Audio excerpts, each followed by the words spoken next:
What if I told you that the people who get rich during a market crash aren't lucky? When you hear market crash, you probably think about losing money, not making it. But here's the twist. Some of the biggest fortunes in history were built during those exact moments. Warren Buffett once said, "Be greedy when others are fearful." And guess when people are most fearful? Right, during a crash. In this video, we're going to break it down step by step. How people actually get rich during market crashes, real examples of it happening, and whether the recent dip caused by the Trump tariffs could be your once-in-a-decade chance. I'm Barack from the Coin Compass, and I researched the biggest stock market crashes to share this life-changing video. But here's the part no one tells you. When the market crashes, most people don't see opportunity. They see disaster. The moment the Trump tariffs hit the headlines, it was like a switch flipped. Stocks dipped. Red everywhere. Social media flooded with panic. News anchors shouting about recession, inflation, collapse. And just like that, the average investor did what they always do. They ran. They sold. Fast. Some out of fear. Others because they just followed what everyone else was doing. That's how markets move. Not always because of numbers or logic, but because of emotion. Fear spreads like wildfire. And the moment it does, prices fall far faster than they probably should. That's the shock. That's what you see on the surface. But beneath that chaos, something else is happening. Quietly, strategically. Some investors, the ones who've seen this movie before, start preparing their shopping list. Not because they enjoy the drama, but because they understand what it really means when prices drop. The same companies, the same assets, suddenly cost less. And if those companies still have strong long-term potential, it's like buying luxury real estate during a flash sale. While everyone's looking for the exit, they're walking in. And this isn't about being a genius or having insider info. It's about perspective. Crashes don't only destroy value, they reveal it. Because a crash isn't just numbers going down, it's a reset. A moment where emotions override logic, where people dump valuable stocks out of fear, not because the business suddenly turned bad. That's where the window opens, for those who are ready. But to really understand why this window opens in the first place, we have to go deeper. Because a few tweets and some tariffs don't crash a market on their own. There's a system behind it, a chain reaction that starts with one decision and spreads across the world. When tariffs like the Trump ones hit, it's not just about a few headlines, it's a domino effect. First, companies that rely on importing goods, especially raw materials or tech components, see their costs spike. Overnight, it becomes more expensive to build the same product. So, what do? Some raise prices, others cut back, some freeze hiring or delay new projects. And just like that, the ripple begins. Next in line, the consumer. When prices go up, buying power goes down. People get cautious. They spend less, save more, delay big purchases. It's not because they want to. It's because they feel they have to. That drop in spending hits businesses again, making them even more nervous. Now add the investors into the mix. They see slowing growth. They see tighter margins. They hear words like uncertainty on earnings calls. So what do? They panic. They sell. Not because the company became worthless, but because they're scared of what might happen. And when enough people do that at the same time, the whole market starts to sink. But here's the kicker. It's not just local. The world today is more connected than ever. A tariff in the US can shake a supply chain in Asia, affect a factory in Germany, and slow down shipping in South America. One move in one country sends signals across the globe. That's why crashes happen so fast. It's not just numbers. It's reactions. Chain reactions. And this kind of behavior isn't new. Look back at 2008, or the COVID crash, or even way back in the dot-com bust. Different causes, same pattern. Something sparks fear. People sell. Prices fall too far. Then slowly, sometimes painfully, things recover. Always. And through all of it, through the headlines, the fear, the selling, one thing happens again and again. Great assets become cheap. Not because they're broken, but because people stop thinking long-term. That's where the door starts to open. But walking through it takes more than just knowing what's happening. It takes a mindset shift. You need a strategy that flips fear into focus, one that looks past the chaos and spots the real value hiding underneath the noise. And that's where the crash-rich approach comes in. Think of a market crash, like a store-wide clearance sale. Not just one item on discount, everything. Great companies, solid funds, even entire sectors marked down for reasons that have little to do with their actual value. It's not because these businesses suddenly became useless. It's because the mood shifted, not the math. And here's where most people mess up.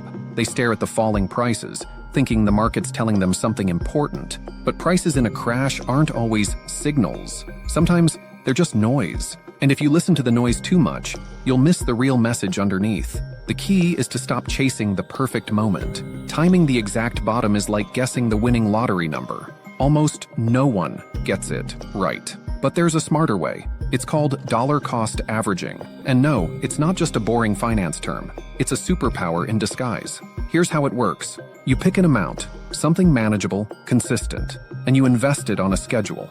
Not once, not when it feels right. Every week, every month, rain or shine, crash or boom. And over time, you buy more when prices are low and less when they're high. It's automatic, it's unemotional, and it removes the one thing that ruins most investors: fear. But this strategy only works if you stop thinking short-term. Watching your portfolio every day is like planting a tree and digging it up every morning to see if it grew. It doesn't work like that. What you're buying isn't just a price. You're buying a piece of something real, something with future potential. And when you start thinking that way, the panic on the news starts to feel more like background noise than a siren.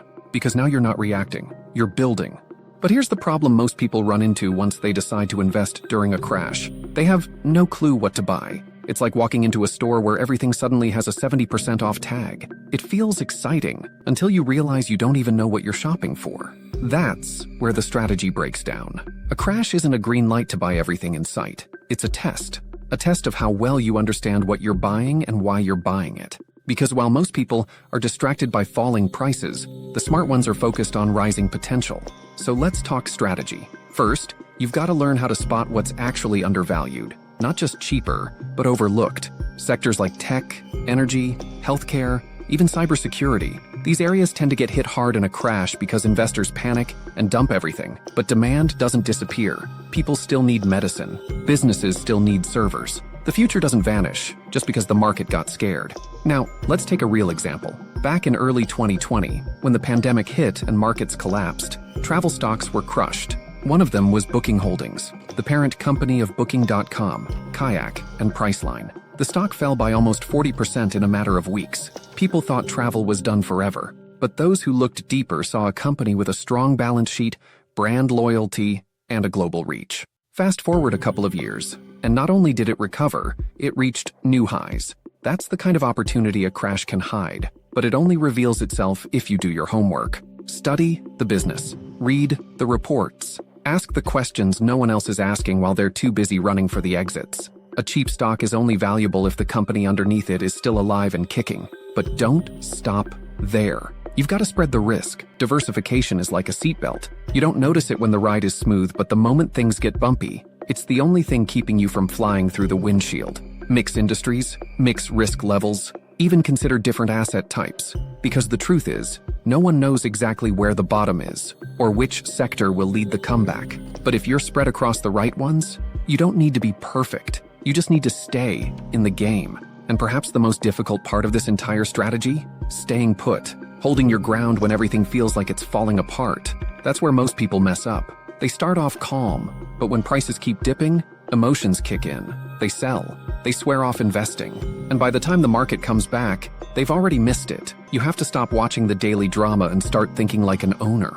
The real gains show up years later. That's why long-term vision isn't optional. It's your biggest advantage. But the stock market isn't the only place to play this game. In fact, crashes open up doors in places most people never even think to look. Real estate, crypto, even business ideas that were out of reach during the boom. If you know where to look, a crash isn't the end. It's the setup for something much bigger. Take real estate. When fear floods the market, property prices start to wobble. Homeowners panic sell. Landlords give up. Banks tighten their grip. And suddenly, that overpriced property you couldn't afford last year is now begging for a buyer. But here's the twist. Nothing about the property actually changed. Same bricks, same neighborhood, just a different mood. And that mood creates room for someone bold enough to step in when everyone else steps back. In 2008, entire blocks were sold off like clearance items. People who bought back then didn't just recover, they built empires. And they didn't need perfect timing. They just needed to stop following the crowd and start looking where others weren't. Now, there's another world that gets shaken even harder during a crash. Crypto.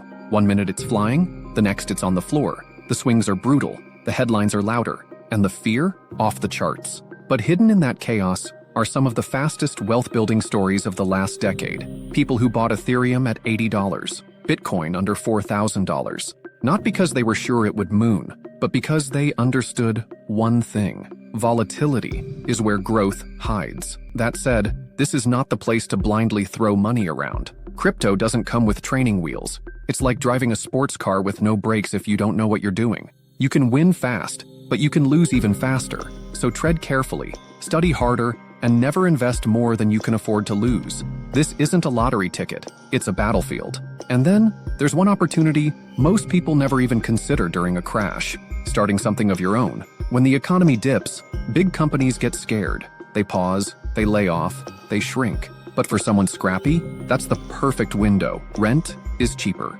Talent is easier to hire. Ads cost less. And best of all, no one expects a new player to rise while everything else is falling.